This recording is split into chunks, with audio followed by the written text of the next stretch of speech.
Ռուսաստանի Պետդումայի նախագահ Վյաչեսլավ Վոլոդինը Հայաստանին կոչ է արել դադարեցնել իր ձևակերպմամբ կեղծ քաղաքականությունը։ Նրա պնդմամբ, եթե Հայաստանը ցանկանում է անդամակցել Եվրամիությանը, չպետք է միաժամանակ օգտվի ԵԱՏՄ հնարավորություններից։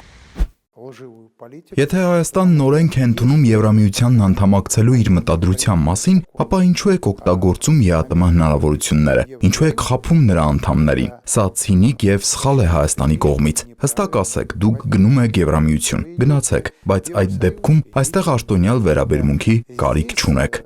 Մոսկվայից հնչող քննադատությունները դրանով չեն avարտվել։ Ռուսաստանի արտաքին գործերի նախարարության ներկայացուցիչ Միքայել Աղասանդյանը հայտարարել է Հայաստանը Եվրամիությանը անդամակցելու նախապատրաստման հարցով ԵԱՏՄ գործընկերների հետ չի խորհրդակցում։ Ռուսական կողմը նրա խոսքով այստեղ էական ռիսկեր է տեսնում։ Մոսկվայից հնչող այս քննադատություններին Երևանից հակադարձում են ազգային ժողովի նախագահ Ռուբեն Ռուբինյանն ընդգծել է, որ հայ տնտեսվարողների դեմ կիրառվող անարդարացի եւ անտեղի սահմանափակումները չեն համապատասխանում ոչ Հայաստան-Ռուսաստան հարաբերությունների ոգուն, ոչ էլ առավել եւս ԵԱՏՄ-ի կանոններին։ Եվրասիական տնտեսական միության գոյության ամբողջ իմաստը ապրանքների ազատ շարժն է եւ անմաքս։ Իսկ այստեղ մենք գործ չունենք ազատության հետ առնվազն դե ֆակտո։ Մենք չափազանց անկեղծ ենք եւ մենք միշտ ենք անկեղծ եղել։ Մենք չէ, որ որևէ բան ենք անում Ռուսաստանի Դաշնության հետ հարաբերությունները վատթարացնելու համար, հակառակը մենք ամեն ինչ արել ենք եւ շարունակում ենք անել նորմալ բարիդրացիական բարեկամական հարաբերություններ ունենալու համար։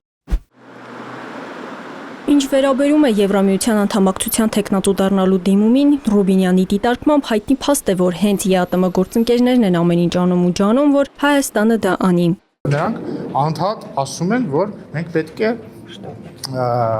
պետք է հանրակրվե անցկացնենք, իսկ հանրակրվե անցկացնել Եվրամիության անդամակցության հարցի վերաբերյալ հնարավոր է միայն, երբ որ այդ հարցը ձևակերպված լինի եւ այդ հարցից բխող հանգամանքները հայտնի լինեն, այսինքն հնարավոր չի ուղղակի հանրակրվե անել։ Ուզում եք դառնալ Եվրամիության անդամ, եթե դրան հարակից գործողությունները արված չեն։ Այսինքն այս պահին խոսքը ԵԱՏՄ-ից դուրս գալու մասին չէ, խոսքը Եվրամիության անդամակցության ճանապարհ սկսելու մասին է, բայց նույնիսկ միջազգային փորձագիտական դաշտում քննարկում են այդ ճանապարհի տնտեսական գինը։ Հայաստանը շարունակում է մեծապես կախված մնալ ԵԱՏՄ-ի շուկայից, առաջին հերթին Ռուսաստանից։ Արդյոք իշխանությունը հաշվարկել է ԵԱՏՄ-ից հեռանալու եւ Եվրամիության անդամագրվելու ռիսկերը, հատկապես այն դեպքում, երբ Հայաստանի եւ Ռուսաստանի վերջին շփումների ընթացքում արդեն քննարկվել է նաեւ գազի գնի հարցը։